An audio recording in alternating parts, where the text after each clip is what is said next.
Selamat pagi, Assalamualaikum warahmatullahi wabarakatuh. Saya M. Nur Kamila Amrullah, SPDMM, dosen dari program studi Diploma 4 atau Sarjana Terapan Pertanahan, Kampus Politeknik Agraria STPN. Saya mengampu mata kuliah Manajemen Mutu, di mana mata kuliah ini hadir di dalam kurikulum program studi Diploma 4 Pertanahan untuk memberikan satu pemahaman, kemampuan dan kompetensi terkait penerapan manajemen mutu yang merupakan mata kuliah wajib di kampus Politeknik Agraria STPN. Pada intinya bahwa mata kuliah ini membahas tentang prinsip, standar, serta penerapan daripada sistem manajemen mutu dalam berbagai aspek bidang pertanahan, sehingga para mahasiswa diperkayakan dengan berbagai kemampuan terkait dengan manajemen mutunya. Mata kuliah ini dititipi 1 CPL, tepatnya ada di dalam CPL nomor 12, yakni mampu melaksanakan audit kegiatan pertanahan, menerapkan manajemen risiko dan mutu sesuai dengan standar dan prosedur baku. Dengan CPMK ada sebanyak 6 CPMK dan 10 sub CPMK.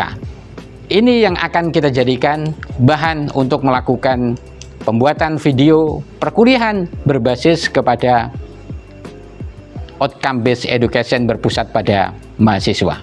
Demikian, terima kasih. Oke, selamat pagi semuanya. Pagi. Oke, assalamualaikum warahmatullahi wabarakatuh. Waalaikumsalam warahmatullahi wabarakatuh. Oke, kelihatan cerah ya. Ada yang sakit hari ini? Aman ya? Aman, alhamdulillah ya. Oke, sebelum kita mulai sebagai negara Pancasila, kita harus mulai dengan doa dulu lah ya, sebagai penghormatan terhadap sila pertama kita. Berdoa disilahkan. Berdoa cukup. Baik, taruna sekalian, kita kembali jumpa ya dengan mata kuliah manajemen mutu. Kali ini kita akan membahas tentang total quality management ya. Jadi ini adalah materi kelanjutan dari materi yang sebelumnya sudah kita bahas dengan seru ya. Kemarin diskusinya sangat ramai ya. Saya harapkan kelas ini hari ini juga mengulang kesuksesan pembelajaran kemarin. Diskusinya banyak, kemudian mahasiswa juga terbiasa kritis dan menyampaikan pendapatnya. Oke, seperti biasa, sebelum kita memulai materi, silahkan untuk membuka LMS-nya. Silahkan dilakukan presensi. Ini bagian dari penggunaan Learning Management System, karena di Politeknik Agraria STPN sudah mengintegrasikan pembelajaran dengan Learning Management System. Baik, oke, cukup saya kira presensinya.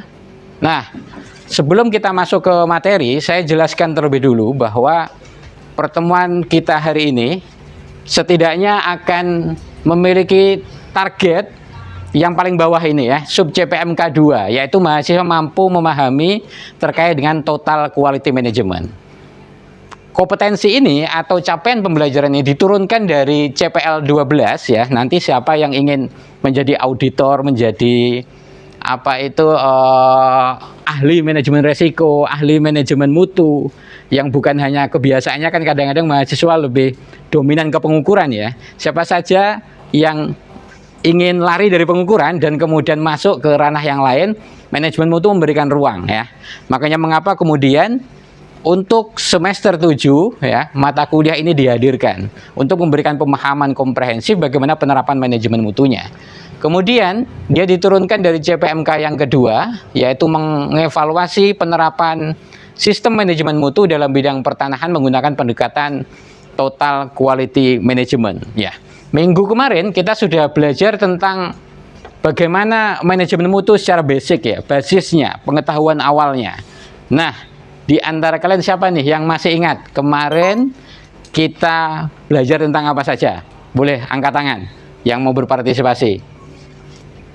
Oke, coba Wisnu, apa yang masih kamu ingat? Baik Pak, terima kasih atas waktunya izin menjawab. Sesuai dengan pemaparan Bapak pertemuan minggu lalu, manajemen mutu merupakan pendekatan sistematis dalam pengelolaan organisasi, di mana pendekatannya terkait untuk memastikan suatu produk, proses, dan layanan itu sesuai dengan standarisasi yang sudah ditentukan dan mampu memberikan kepuasan kepada pelanggan. Selain itu, manajemen mutu melakukan pendekatan terkait efektivitas dan efisiensi dalam memberikan layanan dan untuk memastikan keberlanjutan organisasi dan kualitas organisasi. Oke, tepuk tangan untuk teman kalian. Oke. Bagus ya, ingatannya masih segar ya gitu ya. Betul, kemarin kita sudah belajar banyak hal terkait dengan prinsip-prinsip dasar manajemen mutunya. Oke, siapa lagi yang masih ingat kemarin? Oke, silakan. Izin Bapak, sebelumnya dijelaskan juga prinsip-prinsip manajemen mutu, meliputi fokus pada pelanggan, kepemimpinan yang efektif, keterlibatan seluruh sumber daya manusia, lalu pendekatan berbasis proses, continuous improvement, pengambilan keputusan berbasis data, dan pengelolaan hubungan dengan para pemangku kepentingan. Sehingga prinsip-prinsip ini menjadi landasan menciptakan budaya mutu di suatu organisasi. Oke, bagus, benar sekali. Oke, tepuk tangan buat teman kalian. Ya, dua tadi ya sudah menggambarkan pelajaran kita yang kemarin. Masih ada yang mau menambahkan?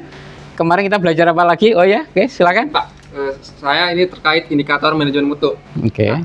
Indikator manajemen mutu itu digunakan untuk mengukur keberhasilan dari penerapan sistem mutu, seperti tingkat kepuasan, kemudian ada kualitas produk atau layanan, kemudian efektivitas dan efisiensi, kemudian ketepatan waktu layanan, kemudian tingkat kesalahan, serta capaian target kinerja. Nah, indikator-indikator tersebut itu dipakai sebagai dasar untuk evaluasi dan juga untuk mengambil sebuah keputusan. Oke, benar, tepuk tangan ya. Ya, tadi memberikan konsepsi dasar ya, kemudian dijelaskan dia prinsip-prinsipnya apa, dan kemudian dilengkapi dengan indikator-indikator manajemen mutunya. Oke, kurang satu lagi, siapa yang masih ingat? Oke, silakan. Di pertemuan sebelumnya kami juga mempelajari tentang pengembangan manajemen mutu. Manajemen mutu itu merupakan upaya yang dilakukan secara berkelanjutan untuk meningkatkan kualitas organisasi melalui inovasi, pemanfaatan teknologi, kemudian peningkatan kompetensi sumber daya manusia, penyempurnaan proses kerja, serta evaluasi berbasis data. Dengan pengembangan yang konsisten, organisasi akan mampu beradaptasi terhadap perubahan dan meningkatkan daya saing serta kualitas pelayanannya. Oke, benar sekali. Oke, tepuk tangan. Ya. Baik. Jadi keempat hal itu yang kemarin sudah kita bahas, maka muncul pertanyaan berikutnya, bagaimana mutu itu dapat diintegrasikan secara menyeluruh sehingga menjadi budaya organisasi, bukan sekedar prosedur. Dan jawabnya ada di pertemuan kali ini. Ya, kita akan membahas tentang apa sebenarnya total quality management. Ya, yang pertama kita berangkat dari definisinya ya, bahwa kalau kemarin kita juga kutip ya Deming dan Juren, tetapi kemudian dua ahli ini memberikan definisi yang komprehensif terkait dengan total quality management. Deming menggarisbawahi bahwa TQM adalah pendekatan sistemik ya, yang menekankan perbaikan berkelanjutan, kemudian keterlibatan semua orang dalam organisasi, serta orientasi pada kepuasan pelanggan. Ada sedikit irisan dari kemarin, ya kemarin juga, wah bukankah kemarin kita juga membahas Pak, bagaimana tentang perbaikan berkelanjutan, keterlibatan orang, kemudian kepuasan pelanggan. Iya benar, tetapi dalam konteks total quality management, dia dirangkul seluruhnya, tidak boleh diibaratkan puzzle, dia kemudian menjadi puzzle yang tidak utuh. TQM memberikan pendekatan bahwa puzzle-puzzle yang sudah tersusun itu harus digabungkan sehingga menjadi satu definisi yang komprehensif. Kemudian Juren dengan teorinya yang sangat legendaris ya, dengan Juren trilogi, dia mendefinisikan tentang TQM sebagai apa? Dia upaya kolektif organisasi untuk memastikan mutu melalui quality trilogi ya, atau Juren trilogi ya. Nanti ada mahasiswa yang sudah melakukan penelitian ya dengan dosen, nanti bisa dikupas di bagian terakhir ya terkait dengan Juren trilogi. Oke, kemudian dari definisi-definisi tersebut ya, saya kira definisi-definisinya ini nanti bisa diulas lebih dalam lagi, materi sudah di-share di LMS, bisa dibaca ya terkait dengan definisi-definisinya ya. Kemudian saya ingin bilang bahwa ada riset terkini yang kemudian ingin membuktikan apakah teori yang disampaikan oleh Deming, yang disampaikan oleh Juren tadi memiliki relevansi dengan apa yang terjadi hari ini. Dua penelitian yang saya kutip adalah dari Sadikoglu dan Olke ya di tahun 2014. Dia mengatakan bahwa TKM itu sebagai serangkaian praktik manajemen di mana dia menggabungkan antara kepemimpinan, orientasi pelanggan, keterlibatan karyawan atau engagement dan perbaikan berkelanjutan. Kemudian ditambah dengan manajemen proses yang secara bersama-sama berkontribusi pada kinerja organisasi. Jadi kalau hari ini ada pimpinan organisasi mengklaim kinerjanya adalah berkat dia sendiri, maka sebenarnya itu adalah kebohongan yang tidak sesuai dengan teori, ya. Kinerja organisasi disebutkan menjadi gabungan dari itu semua, ya. Kepemimpinan ada kontribusinya, orientasi pada pelanggan ada kontribusinya, dan seterusnya. Kemudian penelitian Permana, Purba, dan Rizkiyah, ya, tahun 2021, dia menggunakan systematic literature review, dia menggunakan SLR, mengkaji berbagai macam literatur di dunia, ya, untuk melihat potret bagaimana TKM itu berjalan. Dia mengatakan bahwa implementasi TKM berbeda di tiap sektor, ya, ternyata. Jadi ada sektor pendidikan, sektor kesehatan, sektor pertanahan yang kali ini juga diteliti oleh beberapa mahasiswa di STPN, ya, atau di Politeknik Agraria STPN ini juga mungkin akan berbeda dengan apa yang diterapkan di organisasi yang lainnya. Nanti kita akan kupas selanjutnya. Nah, kesimpulannya apa? Dari definisi-definisi yang tadi sudah dikupas, menyebut bahwa filosofi manajemen yang holistik dia. Jadi TKM itu satu filosofi manajemen yang holistik, ya. Dia tidak terpisah atau tidak bisa memisahkan antara perencanaan, pelaksanaan, evaluasi, peningkatan, itu menjadi holistik yang utuh. Satu patah maka tujuan TKM tidak akan tercapai. Oke. Ini ya kunci utama memahami TKM dari tadi, ya, yang sudah kita sebutkan, belajar dari para ahli itu setidaknya ada 6, ya. Pertama dari perspektif filosofi manajemennya, dia sebagai pandangan yang menyeluruh. Kemudian ada berorientasi pada pelanggan atau masyarakat, kita dikenal dengan indeks kepuasan masyarakat, ya. Ada keterlibatan semua anggota organisasi, perbaikan berkelanjutan, manajemen berbasis proses dan fakta. Kemudian keseimbangan keberhasilan organisasi. Setidaknya kalau mau memahami TKM, memahami 6 kunci ini, ya. Ibaratkan kita mau masuk ke rumahnya TKM, itu pintunya itu kuncinya dari 6 kunci utama ini. Oke. Nah, berikutnya dari apa yang sudah kita bahas 10 menit ini, ya. Bagaimana perbedaan penerapan organisasi yang hanya memiliki ISO atau memiliki SOP, ya, standar operation procedure, dengan organisasi yang benar-benar menerapkan filosofi. Kadang hari ini ada, ya, organisasi yang kaku banget terhadap SOP, misal. Wah, ini pokoknya saya harus sesuai SOP. Ya. Apa bedanya dengan organisasi yang menerapkan TKM? Silakan, ada yang mau berpendapat? Oke, silakan. Baik, izin Bapak untuk berpendapat. Perbedaan utamanya itu terletak pada orientasi dan budaya organisasi. Jadi organisasi yang memiliki SOP atau sertifikat ISO itu berfokus pada kepatuhan terhadap prosedur. Keberhasilan sering diukur dari kelengkapan dokumen dan hasil audit.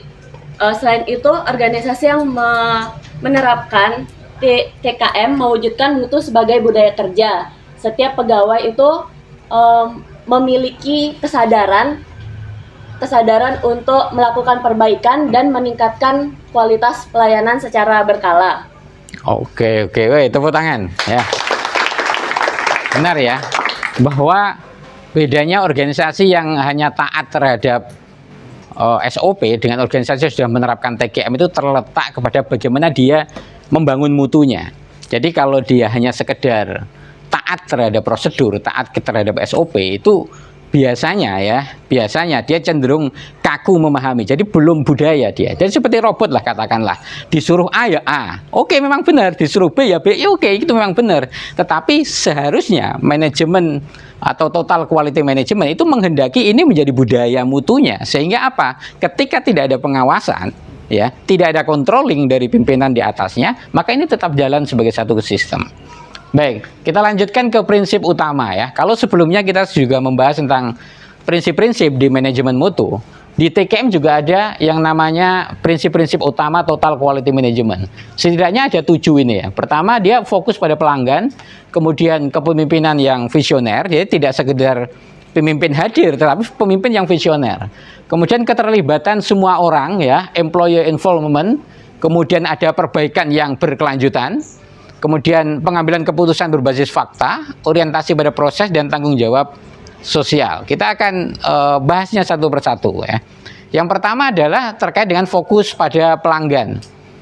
Kita kemarin ingat bahwa sekedar melaksanakan sesuai prosedur, sesuai standar, itu bagi organisasi yang menerapkan TKM itu tidak cukup. Katakanlah begini, ada proses pengurusan sertifikat tanah.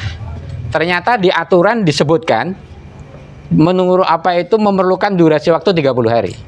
Oke, kantor bisa memenuhinya, bahkan 29 hari dia sudah selesai.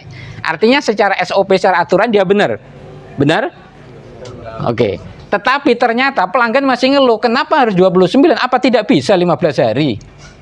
Gitu. Artinya di situ ada keluhan. Nah, ada keluhan berarti gimana? Harus diberikan feedback. Makanya mengapa hari ini ada kebijakan dari pemerintah pusat ya, Kementerian Agraria dan ATR BPN itu ya, melalui Menteri Nusron mengatakan bahwa pengurusannya oke, sekarang kita pangkas deh 10 hari bahkan gitu ya.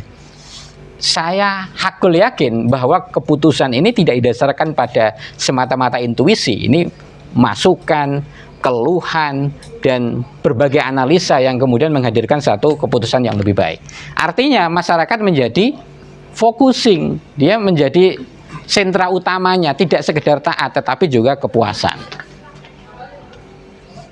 Oke, berikutnya ini kepemimpinan visioner ya. Ternyata TKM juga memerlukan yang namanya TKM ya, apa itu menjadi kunci ya, kepemimpinan yang visioner ya.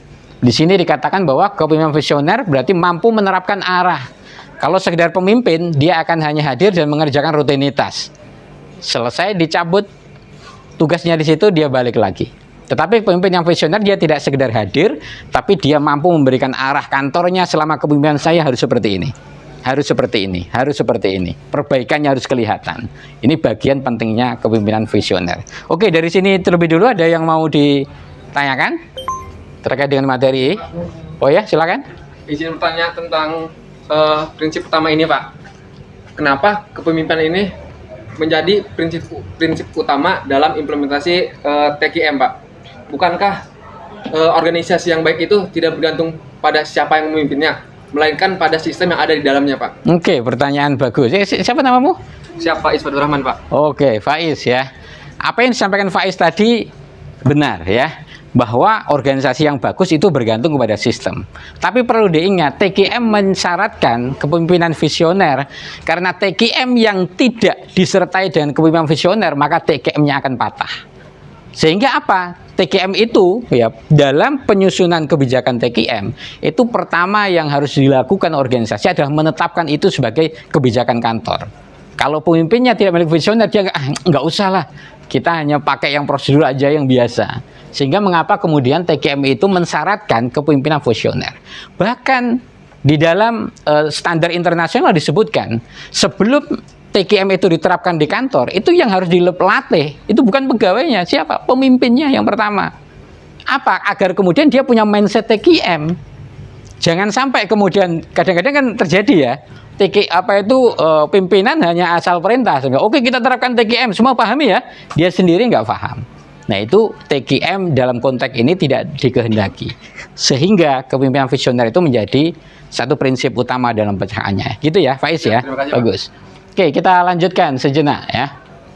Nah, prinsip utama berikutnya adalah keterlibatan semua orang. Ingat bahwa organisasi yang baik adalah organisasi yang bisa menggerakkan seluruh sumber dayanya. Ibaratkan kendaraan punya roda 4, empat-empatnya berjalan ya. 3 masih bisa jalan, bisa, tetapi kecepatannya akan beda dengan rodanya yang 4. Oke, berikutnya yang nomor 4 adalah perbaikan berkelanjutan, continuous improvement ya. Ini adalah satu perbaikan yang tidak hanya cukup dilakukan sekali ternyata ya, tetapi dia mensyaratkan keharusan dilakukan secara berkali-kali dan berkelanjutan. Oke, nah bagaimana mengetahui organisasi telah melakukan perbaikan berkelanjutan? Oke, silakan. Izin menjawab, Pak. Dalam konteks layanan pertanahan, kita bisa melihat kebiasaan organisasi untuk terus meningkatkan kualitas layanannya, Pak. Misalnya dilakukan evaluasi terhadap waktu penyelesaian pelayanannya, lalu jumlah pengaduan dari masyarakat atau tingkat kepuasan dari masyarakat, Pak. Lalu untuk hasil evaluasi tersebut kemudian digunakan untuk memperbaiki proses kerja sehingga pelayanan lebih cepat, lebih akurat, dan lebih memuaskan. Lalu jika kegiatan seperti ini terus-menerus dilakukan, maka artinya organisasi telah menerapkan continuous improvement sebagai bagian dari TKM. Oke, benar sekali. Ya, tepuk tangan. Ya. Jadi perbaikan berkelanjutan itu ada indikator-indikatornya. Kadang-kadang sifatnya hanya klaim semata. Oh, saya sudah kok, kami sudah melakukan perbaikan berkelanjutan. Ketika ditanya apa indikatornya, nah itu bingung sendiri. Ya, sebenarnya ada perbaikan yang sudah diberikan ya di dalam tool pemerintahan good governance. Salah satu diantaranya yang sudah sangat lazim dilakukan adalah evaluasi semesteran semisal, atau evaluasi triwulanan. Tapi selama ini kadang-kadang itu berhenti di dokumen semata. Ya. Nah, bagaimana indikator continuous improvement? Setidaknya ada 6 ini ya. Pertama, evaluasi dilakukan secara rutin. Tanya, evaluasinya rutin tidak? Oh, rutin tiap bulan. Oke, berarti benar. Tapi kalau sesekali kalau ada kasus, nah itu belum menerapkan TKM. Ya. Yang kedua, keputusan didasarkan pada data. Kalau membuat keputusan, semisal hari ini, ya, contoh saya kasih contoh di Solo semisal ya. Di Solo kemarin mengeluarkan program yang namanya Lantala, layanan tanpa lama. Itu didasarkan pada apa itu? Ya. Kalau didasarkan pada data berarti udah benar dia menerapkan TKM. Tapi kalau didasarkan saya tadi malam bermimpi, wah itu bahaya itu ya. Yang ketiga, terjadi peningkatan kinerja dari waktu ke waktu. Kelihatan grafiknya, growth-nya naik tidak. Kemudian yang keempat, masalah yang sama tidak terus berulang. Kalau ada masalah yang sama berulang kali terjadi, ya, maka bisa dikatakan mungkin TKM kurang diterapkan secara utuh. Seharusnya kalau sudah TKM, masalahnya akan berganti. Kalau toh ada masalah lagi, masalahnya akan beda dengan masalah yang pertama. Harusnya gitu. Kemudian seluruh pegawai terlibat dalam perbaikan. Jadi tidak hanya orang-orang tertentu saja. Dan yang terakhir ada yang namanya siklus ya. PDCA, Plan, Do, Check, and Act ya. Itu menjadi sebuah siklus. Ketika peningkatan terakhir setelah evaluasi peningkatan balik lagi ke perencanaan. Itu sebuah siklus, satu lingkaran yang terus berjalan. Oke, itu prinsip yang kelima. Saya kira kita percepat saja ya. Prinsip yang keenam, orientasi pada proses. Dan kemudian yang ketujuh, tanggung jawab sosial ya. Nanti untuk materi detailnya bisa dilihat di LMS. Dan ini adalah prinsip, menambahkan prinsip yang ke-8, komunikasi yang efektif. Ternyata TKM akan sulit berjalan apabila tidak dibangun komunikasi yang efektif. Komunikasi yang efektif bisa terjadi apabila adanya atmosfer kerja yang bagus. Tanpa itu komunikasi mungkin akan saling diem-dieman, bahkan ada ego sektoral ya kan. Yang A tidak mau ngurusi yang B, wah itu urusanmu. Yang B tidak mau terlibat di yang D, wah itu kan bagianmu. Nah, komunikasi yang efektif di TKM dia ingat kata T-nya. Apa T? Total. Ya, artinya semuanya terlibat. Nah, ini kesimpulannya ya. Jadi dia membentuk satu kesatuan sistem atau yang tadi saya sebut sebagai satu pola yang komprehensif. Oke, saya kira bagian konseptual ini nanti bisa dilihat di LMS ya. Nah, saya ingin memberikan kesempatan kepada Taruna yang kemarin melakukan penelitian tentang manajemen mutu ya, bersama bimbingan dengan dosen. Yang pertama, coba ini saudara Farhan ini ya. Oke, coba ke sini, Farhan. Nah, Farhan ini melakukan penelitian di kantor Surabaya terkait dengan program yang namanya pelataran, ya benar ya? Benar. Oh, penelitiannya kapan dilakukan? Bulan Mei. Bulan Mei. Oke, silakan. Apa yang ingin kamu sampaikan dari hasil penelitianmu dikaitkan dengan total quality management? Jadi penelitian saya yaitu mensurvei indeks kepuasan masyarakat melalui inovasi pelayanan dan kualitas pelayanannya. Itu sejalan dengan total quality management. Yang mana prinsip total quality management itu ada beberapa prinsip. Yang pertama ada customer focus. Yang kita tahu customer focus tersebut yaitu setiap organisasi fokus pada pelanggan. Pelanggan itu yang dimaksud adalah pemohon yang melakukan permohonan pelataran tersebut. Jadi kan pelataran itu kan baru kan, pelayanan baru tahun 2022. Nah, itu merupakan keluhan masyarakat yang dimana banyak masyarakat yang tidak bisa melakukan permohonan pertanahan di hari reguler, Senin sampai Jumat. Makanya Kementerian BPN mengadakan inovasi pelayanan, yaitu pelataran yang bisa dilaksanakan di hari Sabtu dan Minggu. Oke, kesimpulannya apa sebenarnya penelitianmu ini? Buat mengetahui inovasi pelayanan dan kualitas pelayanan, berpengaruh inovasi dan kualitas pelayanan untuk meningkatkan kepuasan masyarakat, Pak. Oke, ya. Jadi penelitiannya si Farhan ini ya, meneliti itu tadi ya. Inovasi pelayanan kepada kepuasan, kemudian inovasi pelayanan kepada kualitas pelayanan, dan kualitas pelayanan pengaruhnya kepada kepuasan masyarakat. Tapi angka yang paling tinggi adalah terkait dengan Inovasi pelayanan kepada kualitas pelayanan. Artinya kualitas menjadi hal yang sangat dibutuhkan ya. Oke, silakan duduk, Farhan. Oke, berikutnya mungkin secara singkat saja ya. Ini Danta ya. Oke. Dia meneliti tentang penerapan Joran Trilogy ya. Oke. Jadi kamu melakukan penelitian ini tahun ini ya? Iya, Pak. Oke. Jadi silakan disampaikan singkat. Terima kasih Pak Amru dan selamat siang rekan-rekan sekalian. Saya hendak menyampaikan sintesis atau singkatnya saja dari penelitian saya mengenai manajemen mutu Joran Trilogy. Seperti yang tadi Bapak Amru sampaikan, bahwasanya Joran Trilogy sendiri merupakan teori aplikatif dari manajemen mutu yang fungsinya adalah untuk melakukan kontrol proses dari suatu organisasi itu seperti apa melakukan kegiatan di kantor. Mulai dari tahap perencanaan, pengandalan, dan perbaikan itu nantinya akan membentuk suatu siklus yang berkelanjutan. Sehingga pada penelitian saya ini menghasilkan bahwasanya Kantor Pertanahan Kabupaten Tangerang sendiri telah melakukan atau bersesuaian dengan Joran Trilogy ini mulai dari perencanaan hingga perbaikan, sehingga menghasilkan suatu kualitas pelayanan yang sesuai dengan kebutuhan masyarakat, akan tetapi efektivitasnya itu masih dipengaruhi oleh faktor eksternal seperti server, kemudian gangguan dari lintas sektor dan sebagainya, seperti itu Pak. Oke, terima kasih. Tepuk tangan untuk Saudara Danta. Baik, ada yang mau bertanya terkait dua hal ini? Ada lagi?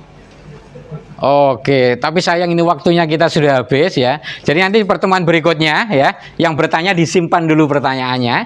Nanti kita akan ulas, kita akan bedah ya pertanyaan saudara agar kemudian membawa insight baru bahwa pembelajaran itu memang harus diperkaya dengan riset-riset yang ada, utamanya riset-riset yang aktual. Sehingga apa? Sehingga wawasan mahasiswa menjadi lebih luas. Oke, saatnya kita melakukan kuis ya. Kuis silakan masuk di LMS, silakan di HP-nya masing-masing ya. Ya, kuis kita hari ini ya terkait dengan Total Quality Management. Oke, silakan diisi sesuai dengan penangkapan materi pada hari ini. Ya, ini bagian dari evaluasi singkat ya. Seberapa saudara menangkap materi yang hari ini disampaikan dosen. Oke, sudah selesai ya kuisnya. Memang kuis lebih cepat ya. Kita lihat hasilnya. Siapakah yang menduduki ranking pertama ya dari kuis ini? Kahut ini ya. Oke, kita beri tepuk tangan. Ranking pertama Rehan ya. Oke, luar biasa Rehan ya. Yang kedua Rima, mana orangnya? Rima. Oke, Rima ya. Berikutnya yang terakhir di ranking 3 Wisnu. Oke. Jadi dengan kuis maka serpian-serpian pengetahuan tadi akan terkristal ya dan menjadi satu pengetahuan yang bisa diukur. Baik, taruna sekalian, untuk minggu depan ada tugas studi kasus implementasi manajemen mutu ya. Silakan nanti komisaris kelas membentuk kelompok dan kemudian 3 langkah yang harus dilakukan. Silakan pilih kantor pertanahan yang akan dilakukan studi kasus. Kemudian yang kedua, silakan dianalisis implementasi TKM dengan 4 pendekatan ya, observasi, wawancara, studi dokumen, dan kajian literatur ya. Kemudian hasil dan luaran dibuat dalam laporan terstruktur dan sistematis. Nanti saya tunggu reportnya, laporannya di LMS HOSTPN. Bisa dipahami? Siap. Oke. Baik, saya kira itu aplaus untuk kita semua untuk pertemuan pada hari ini. Baik. Begitu saja pertemuan kita pada kesempatan kali ini. Saya ucapkan terima kasih. Sampai jumpa di minggu berikutnya. Sehat selalu, sukses untuk kita semuanya. Saya akhiri. Selamat pagi. Assalamualaikum warahmatullahi wabarakatuh. Waalaikumsalam warahmatullahi wabarakatuh.